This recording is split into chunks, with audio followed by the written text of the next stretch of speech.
Hello students, digital study 24 में आपका स्वागत है। तो ये क्लास 9th जीव विज्ञान के सीरीज का जो तीसरा अध्याय है, जीवों में विविधता का लघु उत्तरीय प्रश्न का ये तीसरा भाग वीडियो है। और यहाँ पे हम लोग 31 से लेके 50 तक यानी सभी प्रश्नों को संपूर्ण रूप से हल करेंगे। तो चलिए शुरू करते हैं। तो मैं आपको कई दफ़ा कह चुका हूँ कि इस अध्याय का यानी जीवों में विविधता अध्याय का आप अपने से सेल्फ स्टडी ज़रूर कर लीजिए ताकि आपको बेहतर से समझ में आ जाए। तो इसका पहला जो प्रश्न है 31 नंबर, वो है कि वैसे जंतु जिनके शरीर 2 जनन स्तर का बना होता है तो क्या कहलाते हैं। उनमें 2 जनन स्तर होते हैं तो ऐसे जंतु को हम कहते हैं द्विस्तरीय जंतु। ठीक, और इसके बारे में मैंने यहाँ पे स्क्रीनशॉट लगा दिए हैं, आप चाहे तो यहाँ पे पढ़ सकते हैं।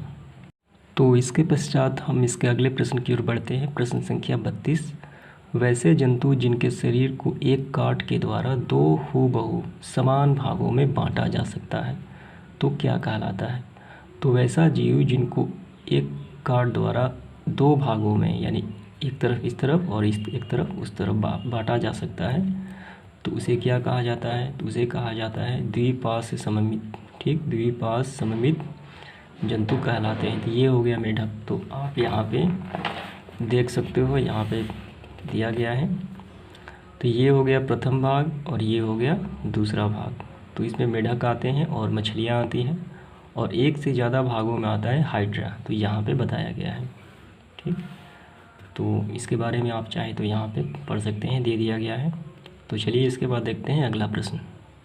तो इसके पश्चात अगला प्रश्न देखते हैं कि 33 नंबर, स्पंजों को जंतु जगत के किस संघ में सम्मिलित किया गया है। तो इसका आंसर होगा संघ परिफेरा। ठीक है, तो इसके पश्चात हम देखते हैं इसका अगला प्रश्न। प्रश्न संख्या 34, संघ परिफेरा के जंतुओं में, संघ परिफेरा एक जंतुओं का विभाग है कि जंतुओं में अलैंगिक विधि से होने वाला प्रजनन विधि क्या है। तो इस जो विभाग में जितने भी जंतु पाए जाते हैं तो उनका अलैंगिक विधि से जो प्रजनन होता है, ठीक, तो वो कहलाता है मुकुलन। तो मुकुलन जो है यह एक अलैंगिक जनन की विधि कही जाती है। तो इसके बारे में चलिए थोड़ा सा जान लेते हैं। तो मुकुलन विधि ऐसी विधि होती है कि एक जीव के एक छोटे छोटे पहले उभार बनेंगे, ठीक, छोटे छोटे ऐसे, और यही उभार कुछ दिन में परिपक्व होकर इस जीव से क्या हो जाएंगे, अलग हो जाएंगे। ठीक, और अलग होकर ये एक नए जीव का निर्माण कर देंगे। तो इस विधि को कही जाती है मुकुलन विधि। ठीक है, यानी एक ही जीव के जो छोटे छोटे उभार कुछ समय पश्चात इतने परिपक्व और परिपूर्ण हो जाएंगे कि वे स्वयं अपना जीवन यापन कर सकते हैं, तो उस जीव से अलग हो जाते हैं। तो इस प्रक्रिया को कहा जाता है मुकुलन विधि, अलैंगिक जनन। तो ठीक है, तो इसके बाद देखते हैं प्रश्न संख्या। तो इसके बाद 35 नंबर जो प्रश्न है कि संघ सिलिटरेटा या नाइडेरिया के शरीर में पाए जाने वाली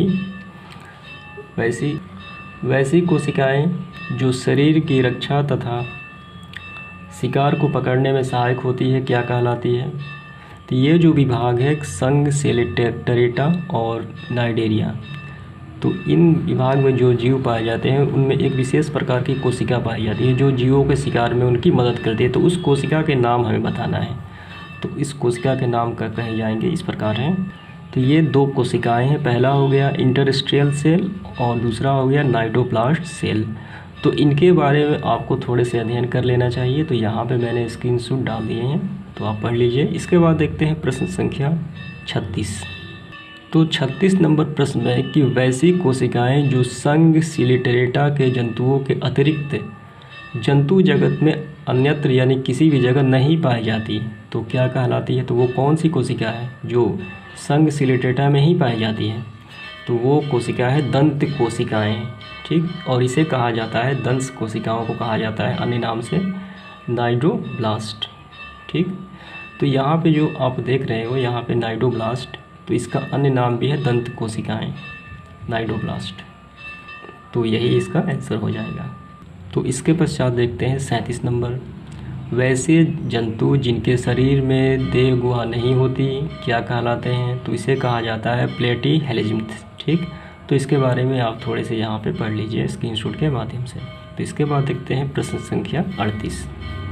तो ये प्रश्न संख्या 38 जो कहा गया है संघ फ्लेटिज्म तो ये प्रश्न है कि संघ प्लेटिहिज्मिथिस के एक ऐसे जंतु का नाम बताए जो स्वतंत्र जीवी होते हैं। ठीक, तो इस कैटेगरी का जो जंतु होता है उसे कहा जाता है प्लेनेरिया।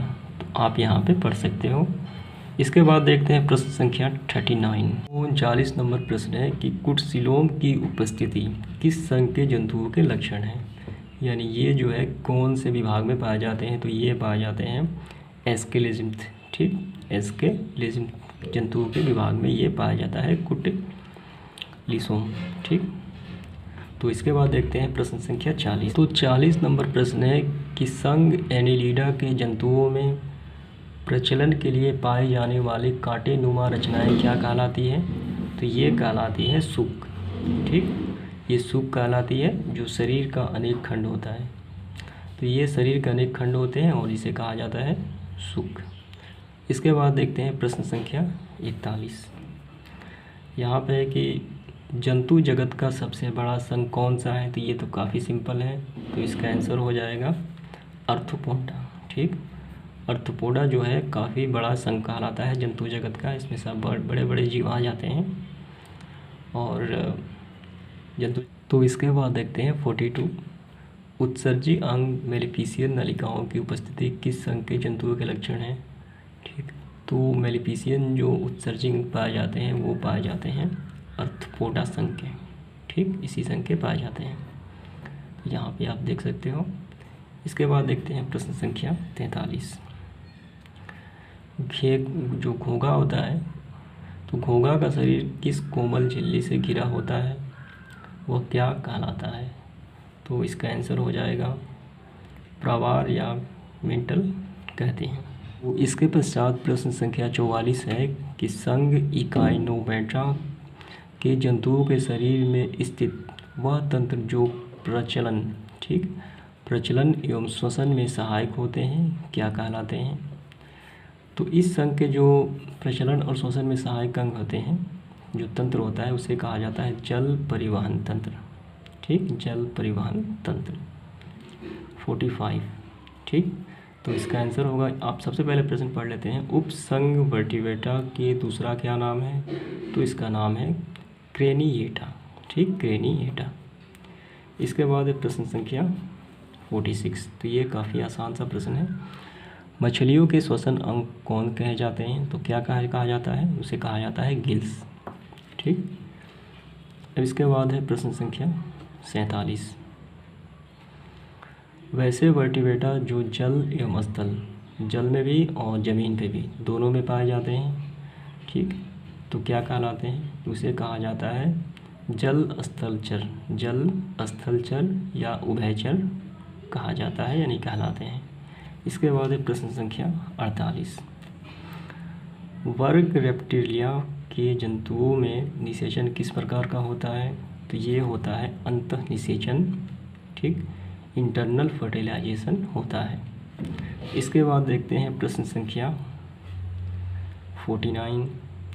किस वर्ग के जंतुओं का अंतः कंकाल हल्की एवं स्पंजी हड्डियों का बना होता है। ठीक है, 49।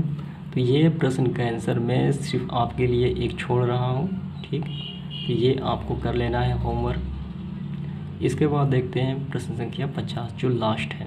ठीक, रेप्टिलिया, तो इसमें 3 प्रकार के अलग अलग विभाग के जंतु हैं। पहला हो गया रेप्टिलिया, एविज तथा मेमेरिया। में कौन नियततापी जंतु होता है, इन तीनों में कौन नियततापी होता है, तो इसमें होता है रेविज। ठीक, यानी ये दूसरा रेविज जो होता है नियततापी जंतु कहा जाता है, यानी होता है। ठीक, तो ये आपका होमवर्क है, ये आप अपने से कर लेना है आपको। तो उम्मीद करता हूँ आपको सभी प्रश्न समझ में आ गए होंगे। तो आज के लिए इतना ही, धन्यवाद।